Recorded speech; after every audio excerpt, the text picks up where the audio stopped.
Yo, what's up? Welcome back to the Magic Den. I'm here with Patrick. Hello. And today we're checking out his Sliver deck. He plays this quite often on Saturdays. If you've checked out our live streams, you've definitely seen this deck before.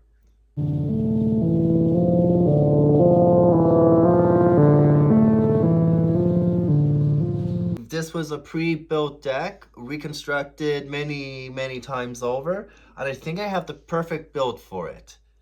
The commander for it is a Sliver Overlord. It's all 5 mana and is a legendary creature. You tap 3 and you search for any Sliver in your deck, reveal it, put it in your hand, shuffle your library. And if you tap an additional 3, gain control of target Sliver.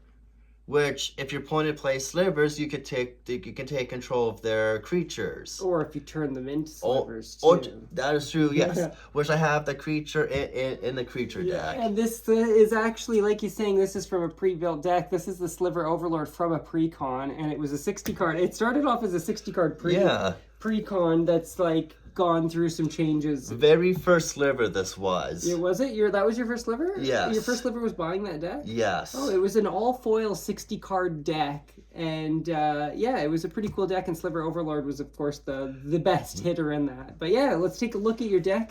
And the creatures for the deck is, I have Amiibo Changeling, 2 mana, 2 abilities. It becomes all creatures, and target creature loses all creature types to end of turn. And this is probably, if you don't mind me saying, it's probably the most important card in the Sliver Overlord deck, because it allows you to turn opposing commanders into Slivers and take control of them with your commander. And with this and Sliver Overlord, you have almost like a broken combo right there. Oh, it's a broken combo. It's Amiibo Changeling's kill on sight, basically. It's the first thing I search for, because you've got the 2 abilities, search for a Sliver, and then your second one, take control. So you search for a Sliver that turns things into Slivers, and then take those Slivers. It's a great combo. It is. Alright, so the next one is I can't pronounce half these names. Synchronous Sliver? Synchronous Sliver. Sliver, yeah. 5 mana.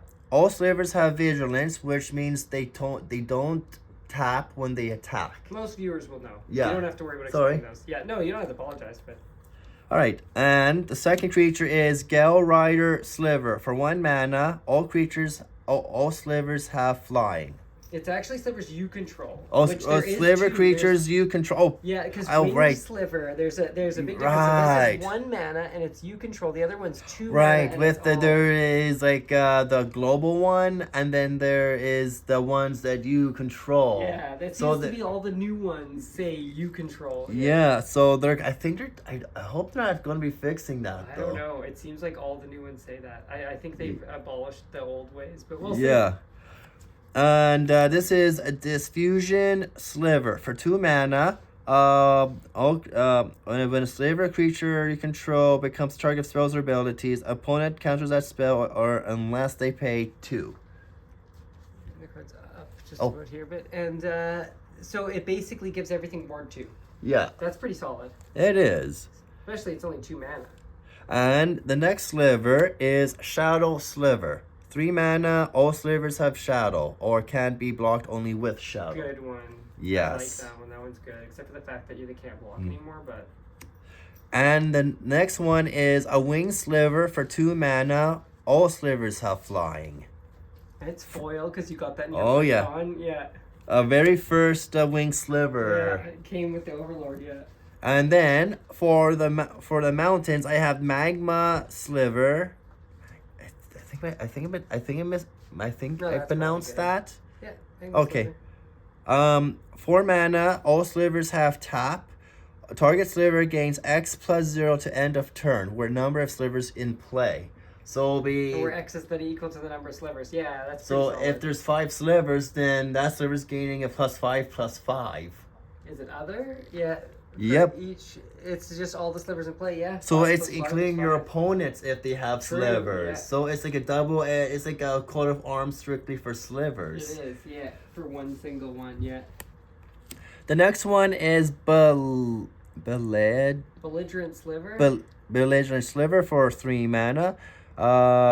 all slivers have you control, which is I think the newer set can't be blocked by 2 or more creatures, which I like because it makes that much harder for people to take out the slivers if they need 2 or more. You know? Yeah. It's in that sweet spot where it's new enough to be sliver creatures you control, but it's old enough to not just say menace. And next one is Striking Sliver for 1 mana. All slivers you control have first strike, which is another. I forget what was the other precon after the slivers, or I don't remember another sliver precon. No, or not unless because but that didn't come from a precon. No, no, like I think just like shortly after. It probably yeah. Like you it's control. A good card, though. It is though, yeah. And I have the Heart Sliver for 2 mana. All sliver creatures have haste. And just look at the nice... That's a really good sliver. Any of the haste-giving slivers are really good. And this is Fury Sliver. All slivers have double strike for 6 mana. And you know what? I kind of hated this card for being 6 mana, but playing this card, because I run the slivers too with Patty here, which is why I'm here watching this. And you know what? That card actually wrecks. It's surprising how much damage that and has. if they're like 7 plus that extra 5/5. Your commander alone starts hitting for 14. Yeah, and it's with double strike. That's 14 damage. It's huge mana cost. As far as 6 mana slivers, there's really only 2 like that I can think of that are playable, and that's one of them, and it's still quite playable. It costs more than Legion, First Sliver, Overlord, Sliver Queen, but you get. Yeah. So the next one is for the planes. Is the first sliver chosen, 5 mana. All slivers you control have exiled. Exalted. Sorry about that. Yeah. Exalted. Basically, whenever a creature you control attacks, it gains a +1/+1, like a temporary bonus only in combat. Yeah, that's an old move, actually. You don't see Exalted anymore. No. Right? And there's that Bone Scythe I got you. Yes. I accidentally bought a second foil, so... Bone Scythe Sliver for 4 mana. Sliver creatures you control have double strike. So, that's almost... Is that double strike? Double strike. So it's almost like it's better, completely better, because it's 4 mana. But if you look at these two, they both have double strike. They don't stack. But yeah, slivers you control and all slivers. So it's the text that's different. And Bone Scythe is significantly better because you don't want to give slivers your opponent's control double strike anyway, and it's 2 less mana. So this completely outclasses this. But they're both still good. Yeah, exactly. On the board is. Look, yeah, you're on Essence Sliver now. Yeah. All right. Where did I put the mountain one? Oh yeah. All right. So the next one is next one is Essence Sliver for 4 mana. Whenever a sliver deals damage, it controls gains that much life. So basically, a life gain. Yeah, lifelink. Yeah. So 14/14, you gain 14 life within that one hit. And we have... You have a second Bone Scythe, you cheater! We're finding him cheating in real time, folks. Why the fuck is this on my computer right now? Okay, so the next group of creature colors is Forest. Ground Shaker Sliver. Sliver. I just remember. These are slivers. Okay, sliver creatures you control have trample, so it's like almost like additional bonus right there. Yeah, giving the trample's nice. It's quite high mana cost. Well, that's 7 mana, and earlier I was complaining about the 6 mana cost. But for ability and what it can do, I'm not wild about the trample, because most of the time your slivers are small unless you've got like Coat of Arms or whatever. Yeah. And if you've got that out, it's game anyway. So I'm not wild about that, but yeah. Next is Broad Sliver, which I had... Broods from that starter too. It's good. Yeah. Yeah. For 5 mana, whenever Sliver deals combat damage, I produce that many tokens, which are not necessarily that many. You produce 1 for each creature dealing damage. So this is the token that it produces. Using the new one. Yep. And Oh, yeah, sorry about that. Tempered Sliver. Another Sliver with control is all Sliver creatures you control have whenever this creature deals combat damage to a player, put another 1/1 counter on it. So I'm thinking this is like almost like a permanent 1/1 or temporary. Yeah, it's a 1/1 counter. It stays there, and then it'll get another one and another one. So it's like a permanent one in a way. Yeah. Okay, unlike the one is where it's just a temporary one and. Yeah, like a +1/+1 till end of turn thing. And then it just dissipates. And this is like a permanent one. Yeah. For 3 mana, that's actually good. Not bad. That one's not bad. A good Sliver boost. And the Might Sliver is a 5 mana for a 2/2. All Sliver creatures gain +2/+2, which means this becomes a 4/4. Yeah, right off the bat. Yeah. And it's like for 5 mana, it's like, hey, you know what? Who has a beat stick now, right? Yeah, and there's quite a few Sliver Lords that do +1/+1 or +2/+2. And next creature up is Virulent Sliver. I think. Virulent Sliver, yeah. Virulent. For 1 mana, all Sliver creatures have poisonous 1, and I think it's 10 that the opponent loses a game. If I'm right, if memory serves right. For a 1/1, that's actually a good staple card. Oh, are you kidding me? That's one of the best one-drop slivers there is, for sure. That and the flying one are like great first turn ones. And we have another another Sliver that only works for you, not the opponent. It is a Venom Sliver. Sliver creatures you control have Death Touch. So you're literally giving Slivers the ability to kill off any opponent if they attack or block. Yes. And for a 2 mana for a 1/1, that's also another good staple. And the next one is Root Sliver for 4 mana, 2/2. And it has 2 abilities. Root Sliver can't be countered. Sliver spells can't be countered, so it's like a protection. Oh, it's awesome. You play that and people, can't respond to it because they can't counter it. They can respond to it, but they can't counter it. Yeah. And so it just immediately stops counters, period, on all Slivers. It's like Armageddon. Yeah, basically, it's like, you think Armageddon stopped you? Wait till I play your Root Sliver. It just, ends in it's perfect. And then you have that. Then you have Shroud Sliver. You can make your Sliver so hard to interact with, it's almost impossible. Yeah. And the next one is Gemhide Sliver for 2 mana, 1/1. All Slivers are able to produce an extra mana of any color. Yeah, they tap for a mana of any color. That's one of the best too. The green has the best Slivers for sure. And I have another Sliver named I can't pronounce.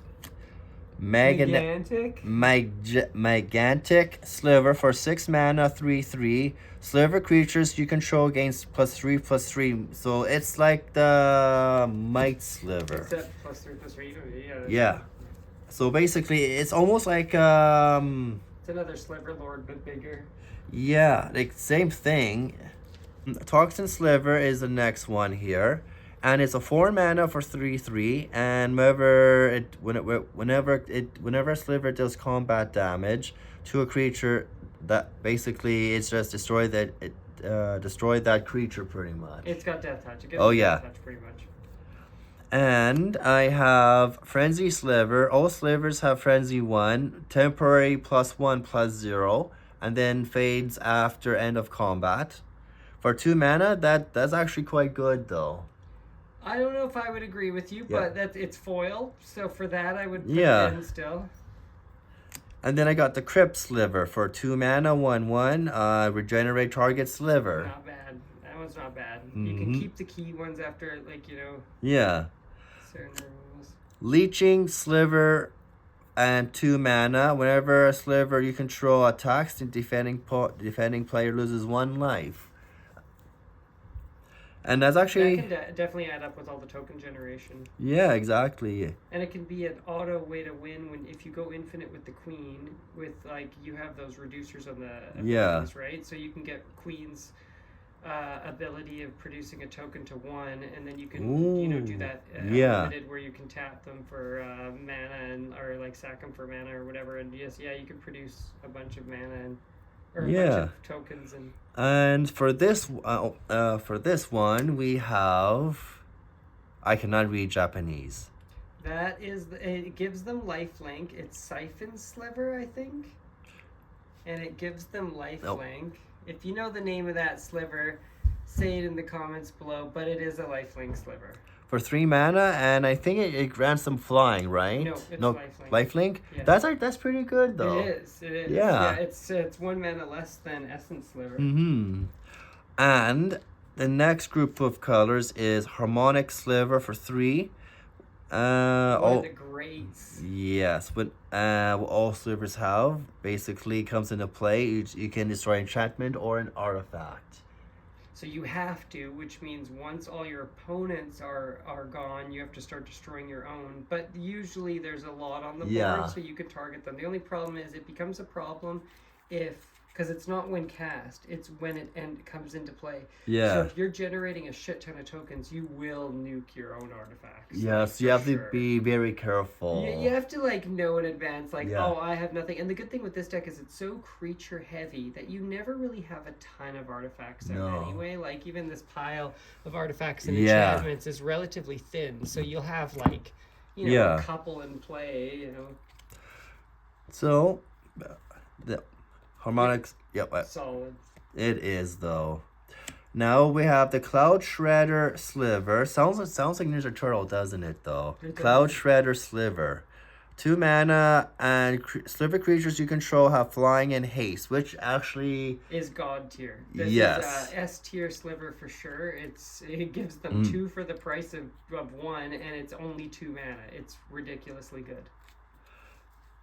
Yeah, and it's like I think this is better than the Wing Sliver, but significantly. Yeah. Significantly better. Yeah. And then Crystalline Sliver. Crystalline Sliver. Oh, thank you. 2 mana. All slivers have Shroud. Basically, can be targeted of spells or abilities.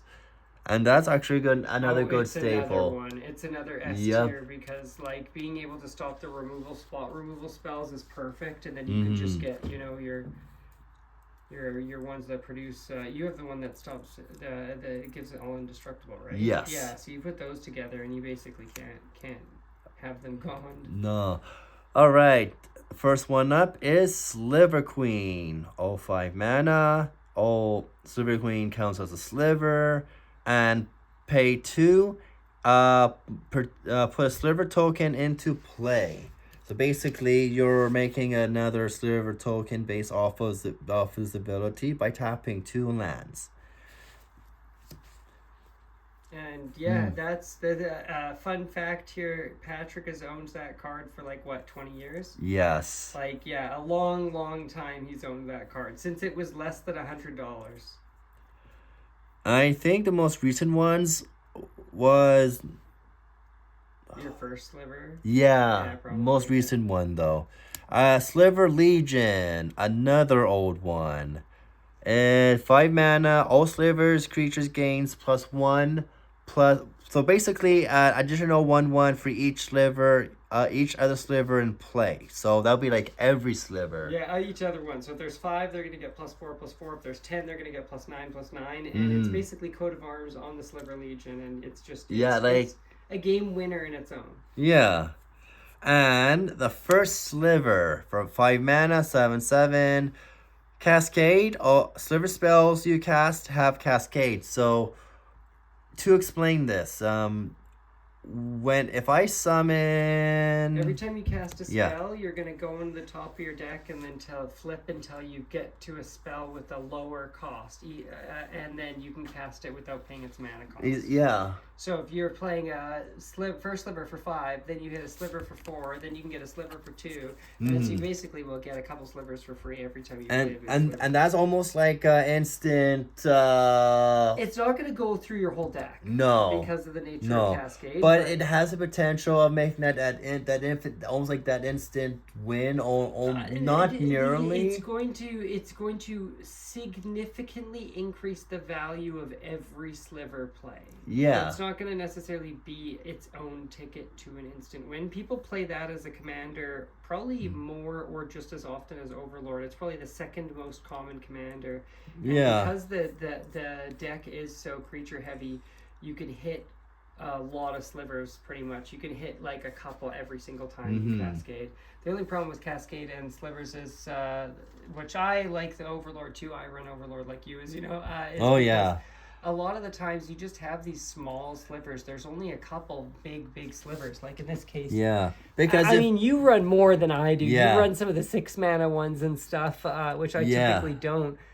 I do run the same big guys. So these 5 ones, actually I don't run a first, but I should get a first though. Yeah, because that's actually it is pretty solid as part of the 99 for sure. Yeah.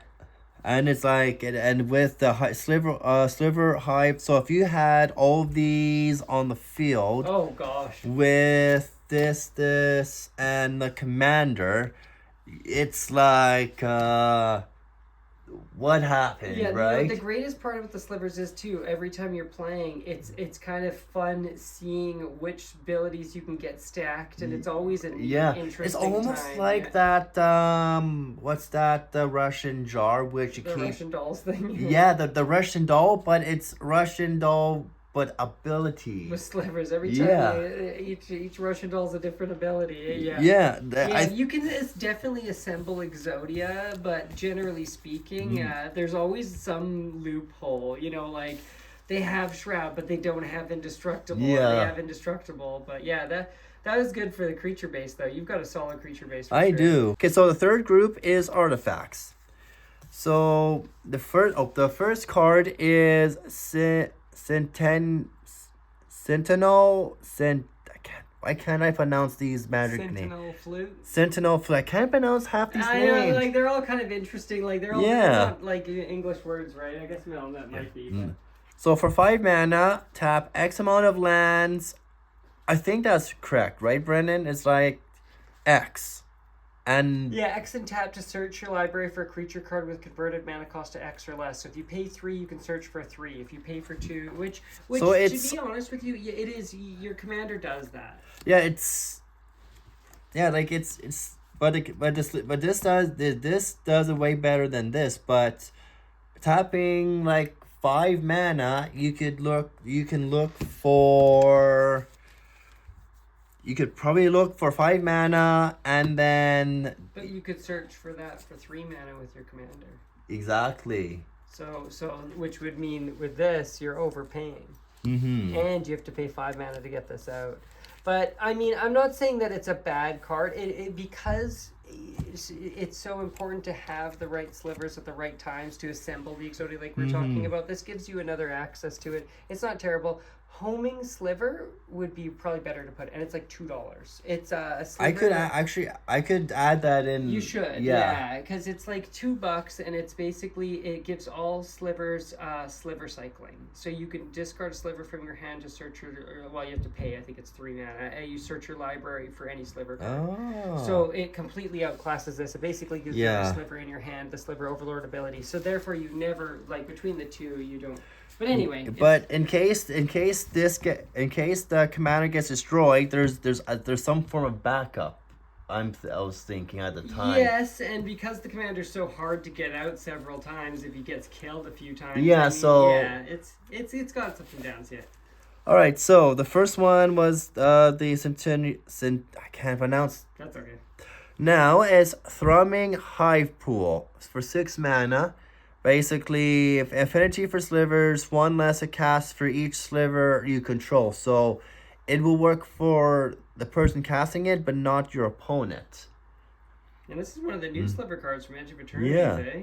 And then the second ability is at the beginning of your upkeep, create 2 1/1 colorless Sliver creature tokens. So this is almost like Sliver Queen, yes.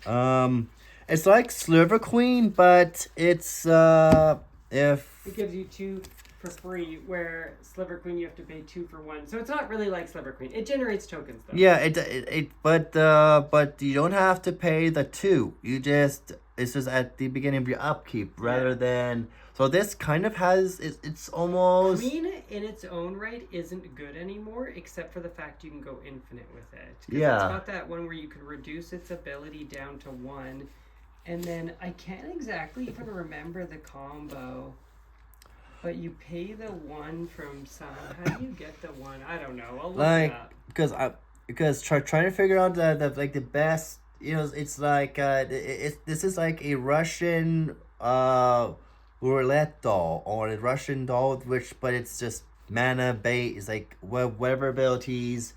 Oh, this is the card right here that does it. Oh yeah, Hearthstone. Okay, Hearthstone. So, activated abilities of creatures cost 1 less to activate. This effect can't reduce them to below 1, right? So you make Sliver Queen's ability go from 2 to 1, and then you have one of the mana dorks out. So what happens is you pay a mana, you produce a token. Oh, you also have to have haste. So if you have haste and a mana dork producing, your token that you just produced for 1 mana is now also a mana, so you can tap it to pay to bring another one, tap it to pay to bring another one, tap it to pay to bring another one, because they're all coming out with haste. And so it's quite an extensive combo, because you have to have a reducer, which there is a few. There is a few ability reducers. You have to have Sliver Queen, and you have to have haste, and you have to have mana dork ability. Yeah. But it can technically go infinite. Like it's just the right cards, the right play, the right combo. There might be faster ways to go infinite. I know there was something with the Phyrexian Altar where you could sack to get 2, so you're always getting an extra 1. It might have been an infinite mana combo, but don't quote me. Anyway. The next one is Opala Line Unicorn for 3 mana, a 1/2. Tap for any mana to your pool. Yeah, it's like Command Sphere, but shitty. Mana Rock. Yeah. And for the next Mana Rock is a 2 mana for Arcane Signet. Everyone plays this. It's like Command Sphere, but way better. Yeah, and basically at any mana. And then the next Mana Rock is Blitzball, which I like this card. For 3 mana, 3 mana, tap at any mana, pretty much. And then, pretty much like a Command Sphere. Yeah, sacrifices artifact, draw 2 cards only if opponent was dealt combat damage by a legendary creature, which is like, how often? With your commander is legendary. Not a lot of the other ones. There's like 5 of them or something. So it's like, it's still a mana. It's still a Mana Rock, pretty much. Especially when you need the access to all colors, then. Manalith is like Command Sphere. Another Command Sphere, pretty much. Another Mana Rock for 3. Very good though if you're low on land. This one's the most like Command Sphere. Commander Sphere, 3 mana, another Mana Rock. Basically, you can sacrifice it and draw a card. Good. The best of all of the 3 mana. Soul Ring, another Mana Rock for 2. Tap 1, and I will tap 1 up. Tap 1 to get 2. Tap 1 to get 2. Pretty much everyone plays this in their deck. The most staple of staples. And I have a Gilded Lotus for 5 mana. For tap at 3 mana of any one color, which meaning it has to be blue, red. One of the 5, for example. It's a lotus on a stick, basically. Yeah, but for 5 mana, it's not bad. Not bad. It's pretty popular. And the next Mana Rock is 4 mana, tap 2, then pay 2, tap, pay 1 life, tap target non-land permit. So basically, you tap 2, you pay 1 life, and you can tap target non-land permit on the field. I think that's a good addition in a way. I'm gonna plead the fifth. Ah. I'm gonna. But something better though, right? There's better. Yeah, like something better along the way, then I can replace this though. And for the enchantments is Training Grounds for 1. Oh. And then activate abilities of creatures you control cost 2 less to activate.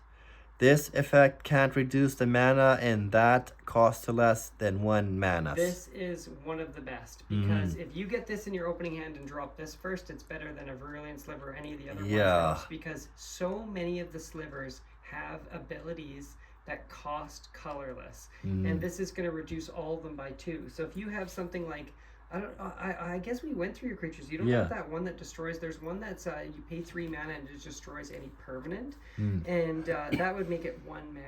You know, so this is a great card for the Sliver deck. And yeah, if you're running slivers and you don't have a Training Grounds, go buy them. They're like $10. A good and it might be pricey, but it'll help out. Yeah. Next is called Wild Pair for 6 mana. Whenever a creature enters the battlefield, if you cast it from your hand, you can search your library for a creature card with the same total power and toughness. So basically, if I bring out a 5/5 Sliver, then I can search for a creature base that's also a 5/5. Which in slivers is extremely rare, but 1/1s, there's tons of 1/1 slivers and 2/2s, and oddly enough, even with the slivers, the 7/7s hit other 7/7s, right? So if I play 2 slivers, I could potentially bring out another 2. 2. You search 1 for 1. Yeah, for the equal power. Oh, so if you drop a 1/1 in, you can get another 1/1. If you drop a 2/2, you can drop another 2/2. Alright, and the next card is Steely Resolve. And I think I had this... Random foil Onslaught foil Steely Resolve just sitting in his jank bin. And what it does is I choose a creature type, slivers. Creatures of that chosen type can't be target of spells or abilities, which means if my opponent has slivers, then it's like... It's still only you control. Yeah. Or, chosen... it's not if you control, you're right. So it's also, it's like, then you're giving your opponent protection. Usually when we play commander games, though, and there's another sliver on the board, they're usually instant allies. You know, so they're not going to really, that's just another thing that's going to strengthen that bond. Right? Like, it is. And it's like, just look at how shiny that is. I know, I love those old bordered foils. Like, that was so cool to find in your jank bin. That card's like $100. It's wow. $100, yeah. All right, and the last card of this pile is Gift of Immortality.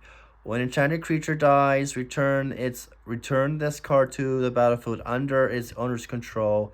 Return Gift of the Immortality to the battlefield attached to that creature at the beginning of the end next step.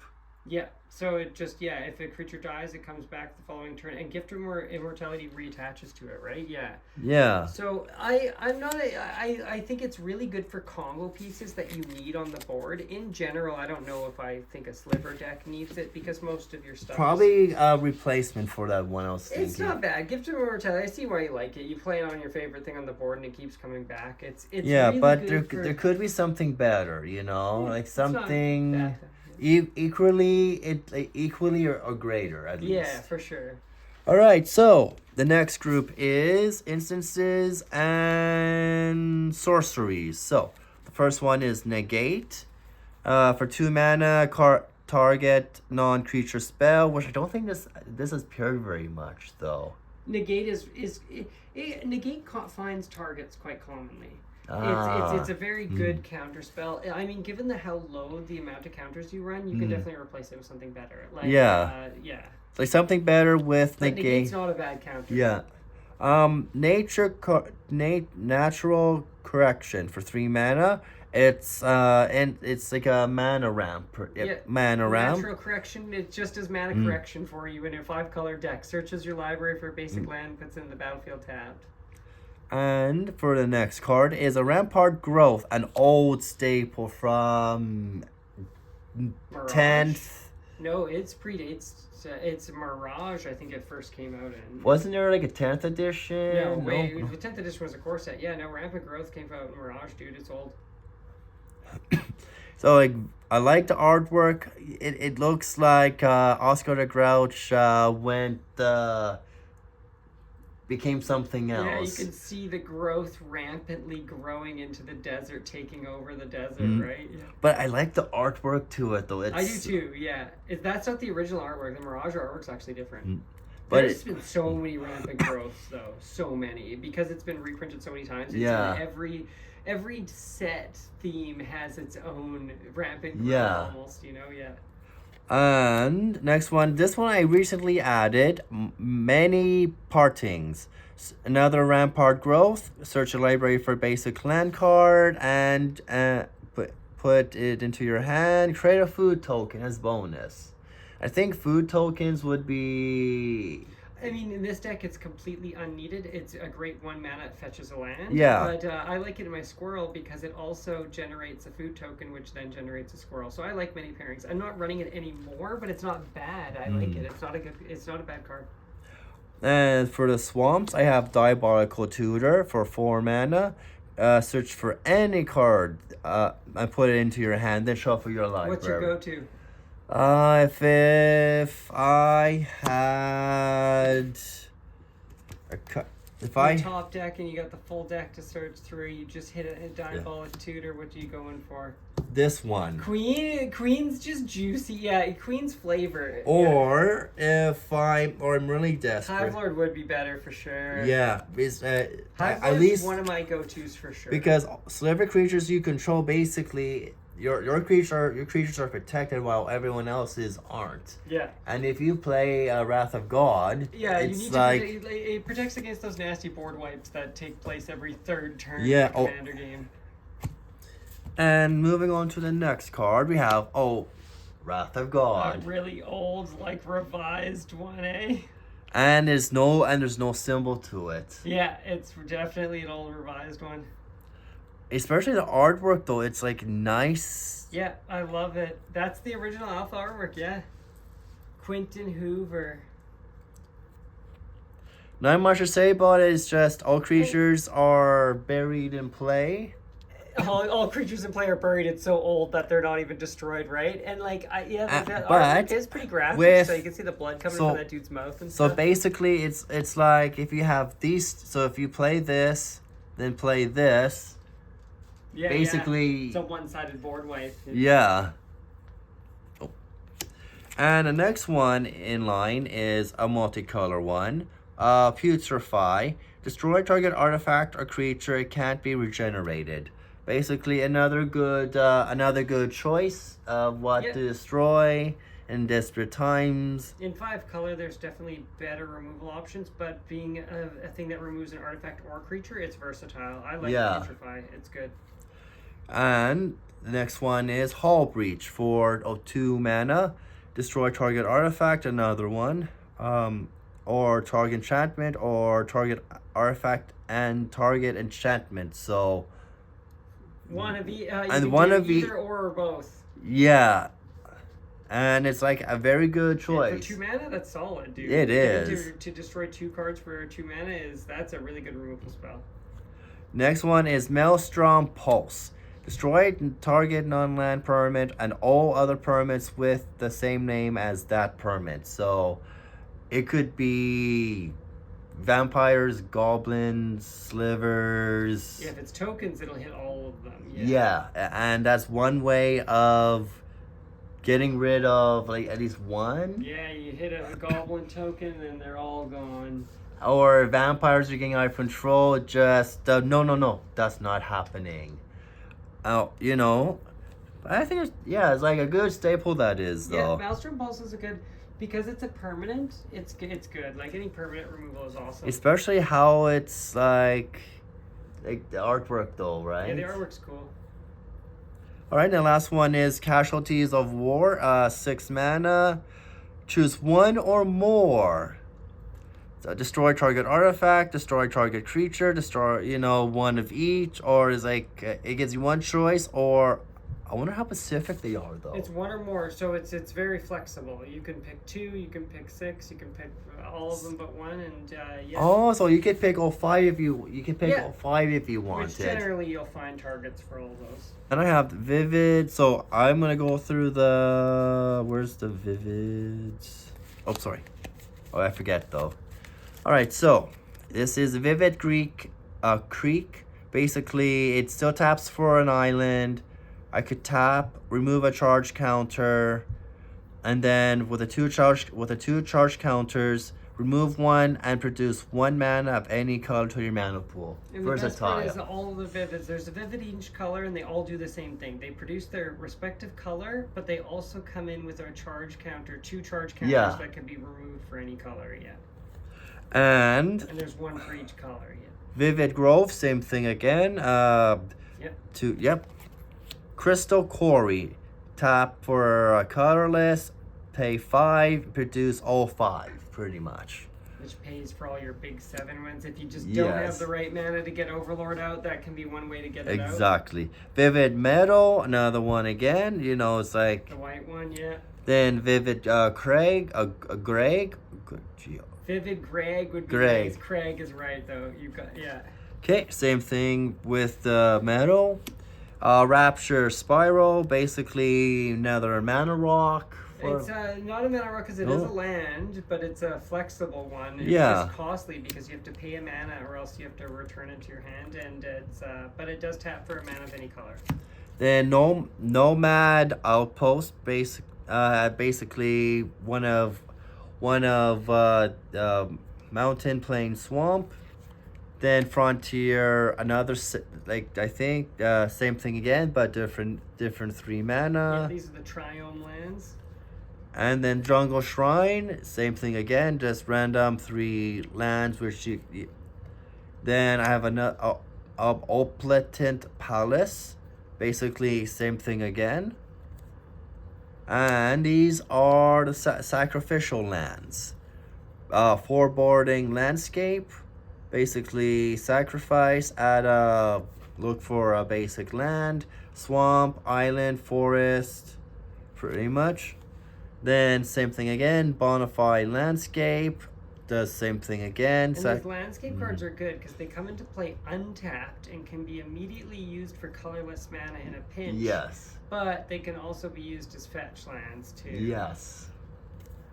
And Seething Landscape, basically tap, sack, look for swamp or mountain or island, pretty much. Mirrored Landscape, this one is different. You pay 2, sack, and search for 2 lands, not for 1 deal, right? Yeah, they have to be the exact same land though. Yeah. But, sure, yep, shares a land type, pretty much. And Twisted Landscape, basically same thing again. Then Vivid the black Vivid card, yeah.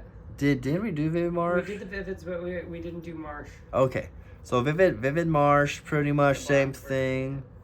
Now, Path to Ancestry, add 1 color to your commander.